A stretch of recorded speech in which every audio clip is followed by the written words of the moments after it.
Dobar dan. Cijeli dan držim jednu fotografiju u ruci. Staru fotografiju, crno-bijelu, fotografiju moje bake. Fotografija je iz 30. godina prošlog stoljeća. Moja baka stoji u studiju. Ima svečanu odjeću. Ona je bila seljanka. Rodila je mog oca 1942. godine. Oboje su sada mrtvi. Ali jezik je ostao. Danas želim govoriti o jeziku, o hrvatskom jeziku i o jednom važnom pitanju. Tko priča priču?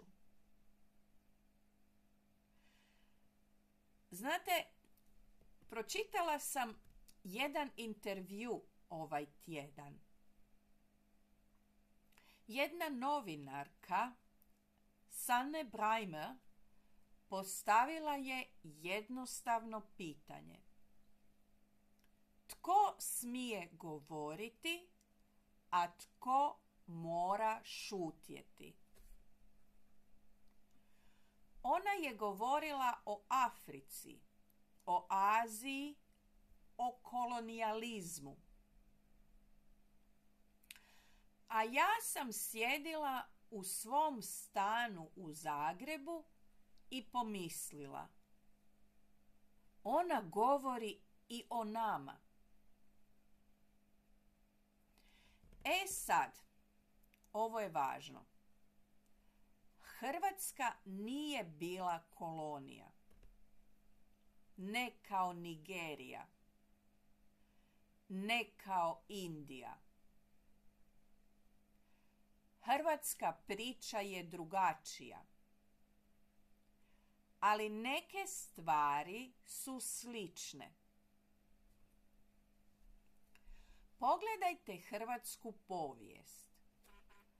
Od 1102. godine Hrvatska je bila pod vlašću drugih država. Ugarske, Habsburške monarhije, Osmanskog carstva, Venecije, Austro-Ugarske, a zatim i dio Jugoslavije. Skoro 900 godina. I koji je bio službeni jezik? Pa nije bio hrvatski. Bio je latinski, talijanski, njemački, mađarski. Hrvatski je bio jezik doma, jezik obitelji, jezik kuhinje, ali ne i jezik zakona, jezik škole, jezik vlasti. Tek je 1847. godine Hrvatski sabor odlučio. Od danas službeni jezik je hrvatski. To je bila velika pobjeda. Ali znate što se dogodilo? Samo 4 godine poslije Beč je rekao ne. Njemački je opet postao službeni jezik. To se razdoblje u povijesti zove Bachov apsolutizam. Dakle, Hrvatska se borila na strani Austrije 1848. godine, a nagrada joj je bila germanizacija, nametanje njemačkog jezika. Poslije 1867. godine Hrvatska je bila pod Mađarskom i onda je došla mađarizacija. Čak 1907. godine su željeznički radnici u Hrvatskoj morali govoriti mađarski. Zamislite to. I cijelo to vrijeme hrvatski je živio u kućama, u selima, na tržnicama, u konobama. Ljudi poput moje bake govorili su hrvatski jer je bio njihov jezik. Jer su na njemu mislili, voljeli, jer su se njime molili.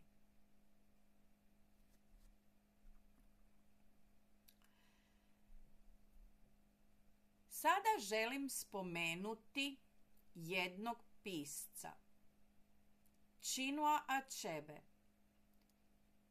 On je bio iz Nigerije.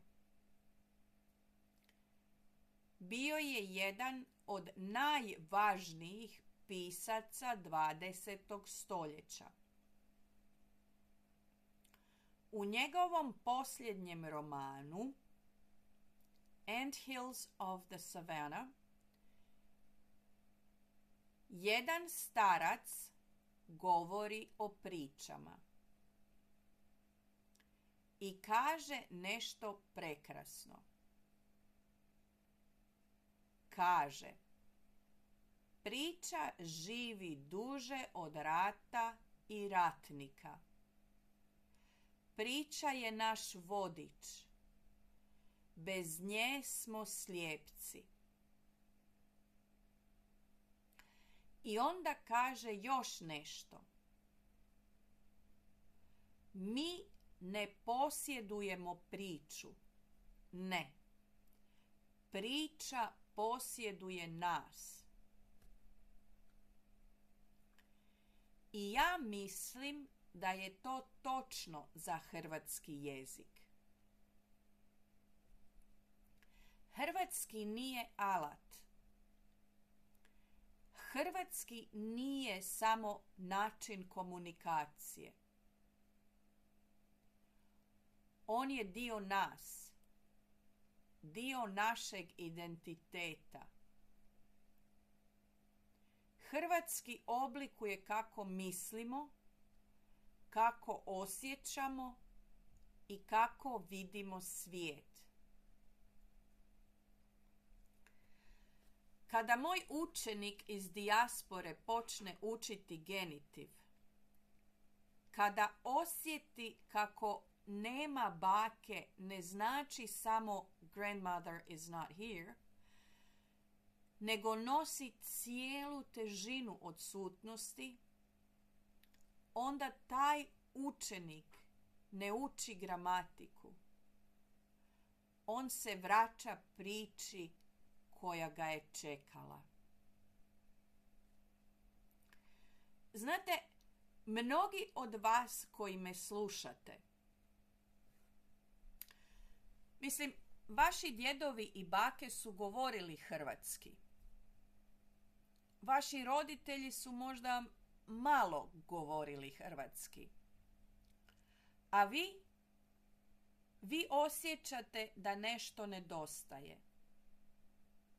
Nitko vam nije zabranio hrvatski. Ali život u drugoj zemlji polako je brisao taj jezik. Generaciju po generaciju.